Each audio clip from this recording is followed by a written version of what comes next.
说，不要让我老婆知道，为什么？太好奇了，太好奇。但是它就是蛮有问题的，因为当时这个颜料非常的突出，画面效果非常独特。这件作品就是很典型的一个体现。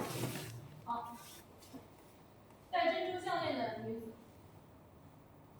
这其实是一种什么样的头饰呢？这个头饰在当时的荷兰也非常的流行，叫晨起梳妆，就是早晨起来梳妆打扮这样一个场景。但是他画的跟别人画的不一样。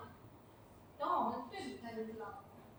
他画一个女孩子站在窗前，就是自然光照在她脸上，但是这里有个镜子，对不对？但这个镜子它给到的角度非常的微妙，就其实它完全没有给你镜子里的内容，可是又让你把所有的注意力放在镜子里，你去想象他对着镜子，他表情那么愉悦，然后拎着自己的手里一个项链，哎，去比划，什么意思？就是他在镜子里看到一个无比美貌的女子，他特别愉快，对不对？这一系列都在这个镜子的画面里面体现了。所以镜子虽然没给你镜子，可是好像已经给了你镜子啊。那么光线呢，其实是非常的清冷，通过窗户呢洒到室内，桌上呢是有静物的，有带盖的花瓶，还有这个纺织品，还有粉扑，还有首饰盒以及梳子等等。在这个画面里面有非常精致细腻的色调变化。你看光线从墙上这样子一点点过来，它产生了一个微妙的变化，包括在它的衣服上产生了微妙的变化。这个服装也在它其他作品里反复出现。更加印证了什么呢？就是它真的很可能就是在摆了一个木台，就是木头人偶，然后呢给它套上真人的服装，然后来作画。只是画到脸的时候，它需要有模特儿这样。那么它要的就是整个画面的明暗关系，整个画面的构图形式感。好，我们来对比一下。好，这个呢就是在电影里面模拟了它这个场景。因为这个电影其实除了构思了一个就虚构的一个爱情题材以外，其他的基本上都还蛮尊重历史的，就是确实应该是有专业的这个支持给到他们这个摄影编剧。他就在窗前摆了个人偶，套上了这个服装，然后只不过是电影里拍摄的这个角度啊，拍的这个画面的角度跟我们刚刚看到的这个作品角度不一样而已，但其实场景是同一个场景，对吧？另外呢，就是这里就是这张正在画的过程中的画，电影里面虚构的这样的一个情节啊。好，我们来看看当年荷兰其他的画家，就是也都是很优秀的画家，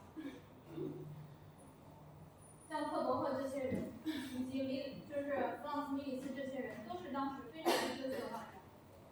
他们其实也画这种晨起梳妆题材，因为好卖嘛，很多订单啊，很流行。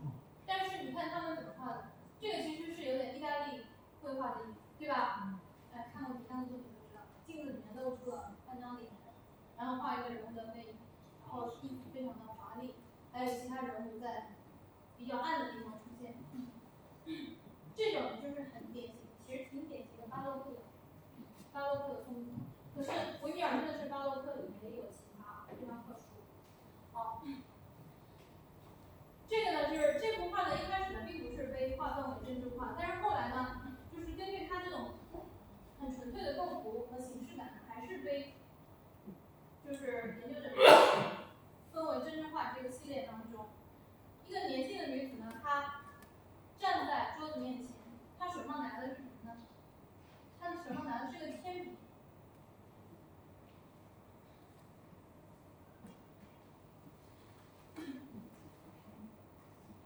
这件作品呢，大概是被看作是维米尔中期到后期之间一件非常就是平衡感非常完美的一个杰作，算作一个范例。一个人呢手里拿着个天平，他要维持一个天平的平衡的时候呢，他其实是在做一个很精微的动作，非常精微的动作。而画面的后面墙壁上呢画了一张画，这个画的是什么呢？画的是最后的审判。大家仔细看一下，他画的是最后的审判，它也是一个类似的题材。桌上呢放了一块闪耀的蓝色的布料，敞开的首饰盒，有2串珍珠，还有一条金链子。柔和的光线从窗户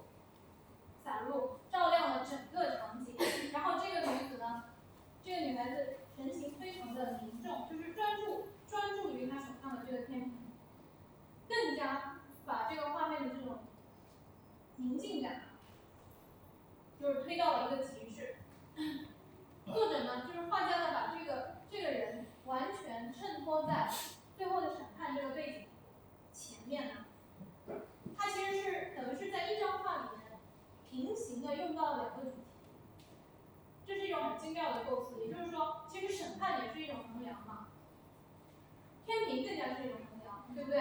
它有双重寓意，所以这张画有时候也可以看作是一个寓意画，它其实具有一个宗教的寓意在里面。